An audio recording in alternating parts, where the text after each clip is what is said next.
Hello बच्चों, good morning. आज हम लोग 9th क्लास के फिजिक्स का चैप्टर नंबर 2 स्टार्ट कर रहे हैं। यस बच्चों, चैप्टर का नाम है गति। ठीक, चलिए मोशन, गति।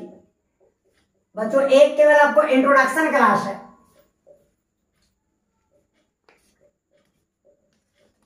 इसमें हम लोग कुछ छोटा मोटा परिभाषा देखेंगे, उसके बाद अगला क्लास से हम लोग केवल और केवल न्यूमेरिकल की बात करेंगे। ठीक, तो चलिए स्टार्ट करते हैं। सर्वप्रथम बच्चों, गति क्या होता है, और एक और चीज होता है इसे विराम। इंग्लिश में इसे मोशन कहते हैं और इसे रेस्ट कहते हैं। तो बच्चों हम अपने आसपास बहुत सारी ऐसी वस्तुएं देखते हैं जो चलते रहता है, मूव करते रहता है। उन सभी वस्तुओं को हम गति में कहते हैं।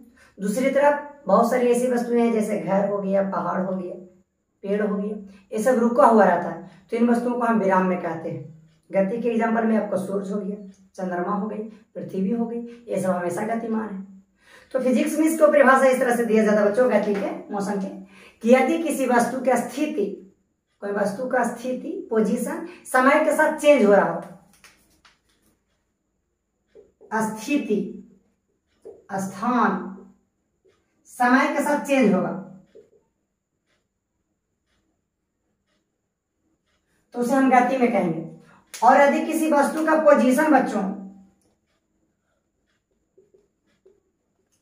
मतलब स्थिति, स्थान समय के साथ चेंज नहीं होगा, ठीक, तो उसे हम विराम में कहेंगे। और हमारा बच्चों गति और विराम ये दोनों अपेक्षिक चीजें हैं। इंग्लिश में रिलेटिव होता है। रेस्ट एंड मोशन ये दोनों रिलेटिव चीज है। गति या विराम का जिक्र करते समय हमें इस बात का जिक्र करना होता है कि आप किस वस्तु के रेस्पेक्ट में आप गति या विराम का जिक्र कर रहे हैं। जैसे आप और आपके मित्र ट्रेन में सफर कर रहे हैं, तो बताइए आप दोनों गति में हैं या विराम में हैं? बच्चों तो आप गति में भी हैं, विराम में भी हैं। अब आप लोगों ने ऐसा कैसे कि हम लोग विराम में, हम लोग तो गति में नहीं। आप अपने मित्र की अपेक्षा, यदि आपका मित्र भी आप ही के साथ बैठा हुआ है, तो आपने अपने मित्र की अपेक्षा विराम में है। जबकि कोई व्यक्ति अगर आपको प्लेटफॉर्म से ऑब्जर्व कर रहा है तो आपको वो गतिमान पाएगा। क्यों? क्योंकि आप उसको देखिएगा कि आप वो पीछे छूटता जा रहा है और आप आगे बढ़ते जा रहे हैं। क्या आपका फ्रेंड जो आपके साथ बैठा हुआ, क्या वो भी ऐसा महसूस होगा कि वो आपके पीछे छूटता जा रहा है? नहीं ना। हाँ, तो जब भी विराम या गति की बात कीजिएगा तो इस बात को हमेशा जरूर जिक्र कीजिएगा कि किस वस्तु की अपेक्षा विराम या गति में है। ठीक, जैसे हम लोग पृथ्वी पर रहते हैं, तो पृथ्वी के सारे मनुष्य यदि एक जगह बैठ जाए तो ऐसा लगता है कि ये सभी के सभी विराम में है। लेकिन क्या वास्तव में विराम में है? नहीं, वो गति में है। यदि आप दूसरे ग्रह से जाकर देखें बच्चों, तो दूसरे ग्रह की अपेक्षा तो हमारी पृथ्वी गति में है। तो गति का जिक्र करते समय या विराम का जिक्र करते समय इस बात का जिक्र करना अति आवश्यक हो जाता है कि किस वस्तु की अपेक्षा बात कर रहे हैं। ठीक, चलिए अब हम लोग कुछ गति की बात कर लेते हैं। गति के प्रकार बच्चों, गति के प्रकार, गति 4 प्रकार के होते हैं। पहला रैखिक गति, लीनियर मोशन। बच्चों वैसी गति जिसमें वस्तु सीधी रेखा में चलती है। ये मान लेते हैं हमारे पास सड़क है और इस तरह से कोई वस्तु चलेगी इसमें, तो जब कोई वस्तु सीधी या वक्र रेखा में चले, वक्र मतलब कहीं कहीं उतार चढ़ाव होता है ना पुल पे, हाँ उसी तरह से, तो उसे हम कहते हैं रैखिक गति। दूसरा वृत्तीय गति, इंग्लिश में बच्चों सर्कुलर मोशन। वैसा मोशन बच्चों जिसमें हमारा वस्तु वृत्त में चले। ये वृत्त है, कोई वस्तु इस तरह से वृत्त में घूमने लगे, तो इस तरह की गति को हम वृत्तीय गति कहते हैं। जैसे पंखे की गति, पृथ्वी की गति, चंद्रमा की गति। अगला है बच्चों दोलनी गति, ऑक्सीलेटरी मोशन,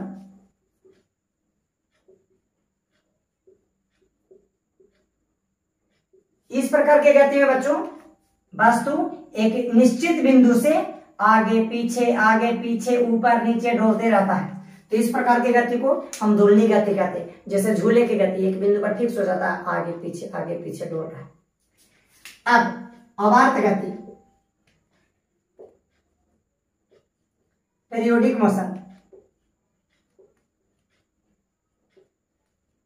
इस प्रकार की गति में बच्चों वस्तु एक निश्चित समय अंतराल के बाद अपने अंतराल को दोहराते रहता है। जैसे सुई की घड़ी की गति, अब सुई की घड़ी को सेकंड वाला देखिए तो हर 60 सेकंड में वो 12 पर आ जाता है, तो वो आवर्त गति है जो एक निश्चित समय हर 60 सेकंड के बाद ही वो अपने बारे वाले सुई को रिपीट करेगा, तो वो हो गया आवर्त गति। ठीक, चलिए मिटा दे सबको। हाँ,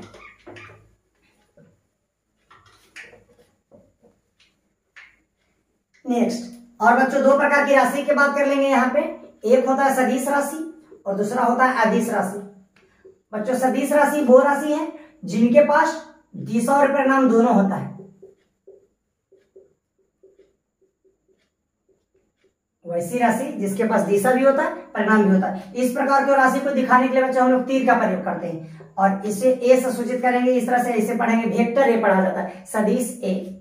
इसी तरह से इसे पढ़ेंगे सदिश बी। और सदिश का ये जो तीर है ना ये दिशा बताता है और ये जो सदिश के जो लंबाई है ना बच्चों ए परिणाम बताता है। इसी तरह से इसे पढ़ेंगे सदिश बी यानी वेक्टर बी, इसका ये जो लंबाई है वो परिणाम बताएगा और ये जो तीर देख रहे हैं वो दिशा बताता है। और अदिश कुछ राशियां ऐसी होती है बच्चों जिसमें केवल और केवल परिणाम होता है। ठीक, तो उसे हम अदिश राशि कहते हैं। इसको व्यक्त करने के लिए केवल परिणाम की जरूरत होती है, दिशा की नहीं। जैसे हमारा चाल हो गया, हमारा दूरी हो गया, ठीक, और हमारा सदिश राशि में वेग हो गया, त्वरण हो गया, विस्थापन हो गया, ये सब बच्चों अदिश राशि है। इसमें दिशा और परिणाम दोनों का जिक्र करना होता है। हमें देखना होता है कि वस्तु का परिणाम कितना है, साथ में किस दिशा में जा रही है। जैसे कोई वस्तु का चाल है 10 मीटर पर सेकंड, तो ये केवल चाल बता रहा है। जबकि हम बोलते 10 मीटर पर सेकंड पूर्व, तो चाल तो बता ही रहा है कि परिणाम 10 मीटर पर सेकंड है, साथ में उसको दिशा का जिक्र किया गया। तो ये हमारा चाल ना होकर वेग हो गया, क्योंकि इसके में परिणाम भी है साथ में दिशा भी है। ठीक, चलिए अब हम लोग बच्चों मूल बिंदु या निर्देश बिंदु की बात कर लेते हैं। ऑरिजिन, देखिए फिजिक्स में बच्चों हमें चीजों को अध्ययन करने के लिए ऑरिजिन का ज्ञान होना बहुत आवश्यक है। मूल बिंदु और वह बिंदु जिस बिंदु से हम लोग दूरी को नापेंगे, किसी भी वस्तु के पोजीशन को, दूरी को जिस बिंदु से नापा जाता है उसी बिंदु को हम मूल बिंदु कहते हैं। और नॉर्मली हम लोग इसको एक्स अक्ष, वाई अक्ष और इसे मूल बिंदु कहते हैं, मूल बिंदु। और इसी बिंदु से सभी दूरी को हम लोग नापेंगे। कोई वस्तु यहाँ है तो मूल बिंदु से नापेंगे कि भाई इधर कितना है और इधर कितना है। इस तरह से यहाँ से ये मूल बिंदु का दूरी होगी। कोई वस्तु यहाँ पर है तो मूल बिंदु से इस बिंदु का दूरी हो गया कि भाई लेफ्ट हम इधर इधर चले, फिर ऊपर इतना जाएंगे तब मूल बिंदु यहाँ पर हम लोग पहुंचेंगे। मूल बिंदु से इस बिंदु की दूरी ये है। ऐसे नॉर्मली मूल बिंदु क्या है, तो एक बहुत सबसे प्यारा सा क्वेश्चन पूछते हैं। अध्यापक से पूछ ले बच्चों कि आप बताइए आप कहाँ, तो आप आंसर दोगे कि भाई हम पृथ्वी पर है ना, हम भारत में हैं, कह सकते हैं एशिया महादेश में है। सोचिए अगर आपका कोई दोस्त है वो यूरोप महादेश से आ रहा है और आप एशिया महादेश में रहते हैं, वो आपको फोन किया कि हेलो कहाँ हो, आप बोल रहे कि एशिया महादेश में, क्या जीवन भर आपसे कभी मिल पाएगा ना? यार एशिया महादेश में बहुत सारे देश है कि नहीं? तो आपको जिक्र करना होगा यार एशिया महादेश में हम भारत में हैं, तो वो सबसे पहले भारत आएगा। अब भारत वो आपका मित्र आ गया तो आप बोलेगा फोन करके कि भाई आप कहाँ हो, यार हम भारत में बोल रहे हैं ना, यार भारत में कहाँ हो, यार भारत में ही है यार, क्या वो आपसे कभी मिल पाएगा? नहीं। तो फिर कुछ आप विशेष स्थान को जिक्र करना होगा जहाँ जिस शहर में आप रहते हैं। तो बोलोगे यार दिल्ली में आओ, अब बेचारा जहाँ आया है, मान लेते हैं मुंबई आया है, तो मुंबई से वो दिल्ली के लिए एरोप्लेन या ट्रेन पकड़ेगा। अब दिल्ली में आया, अब दिल्ली बहुत बड़ा शहर है, अब दिल्ली में पूछ रहा है आपका फ्रेंड कि भाई कहाँ हो, बोल रहे हैं हम दिल्ली में रहते हैं। अरे हाँ यार, दिल्ली में रहते हैं, हमें पता है, दिल्ली इसीलिए तो आ रहे हैं क्योंकि तुम दिल्ली में रहते हो। दिल्ली में कहाँ हो यार? बस दिल्ली में है। क्या वो कभी आपसे मिलेगा? नहीं। तो अब उसको बोले कि यार दिल्ली में फेमस जगह बताओ। अरे दिल्ली में हम लाल किला, अच्छा रेड फोर्ट, हम ठीक है, हम किसी ऑटो वाला को या बस वाला को हम बोलते हैं वहां पहुंच जाएंगे। तो आपने अपने मित्र को अपना लोकेशन बताने के लिए कुछ जिक्र किया। जैसे पहले तो आप बताए एशिया महादेश, तो एशिया महादेश हमारा मूल बिंदु हुआ। फिर आपने जिक्र किया कि भाई हम एशिया महादेश के भारत देश में, तो भारत देश आपका मूल बिंदु हो गया। उसी तरह से आपने कहा कि भारत देश में हम दिल्ली में रहते हैं, तो दिल्ली मूल बिंदु हो गई।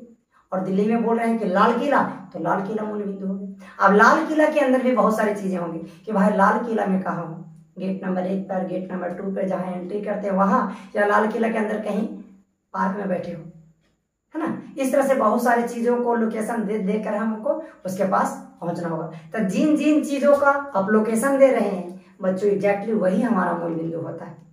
यस, तो यही हमारा मूल बिंदु है। मतलब यह एक ऐसा बिंदु है जहां से हम सभी की दूरी को नापते हैं। ठीक, तो इसी के साथ अपने लेक्चर को समाप्त करते हैं। बाकी शेष नेक्स्ट लेक्चर से। Good night.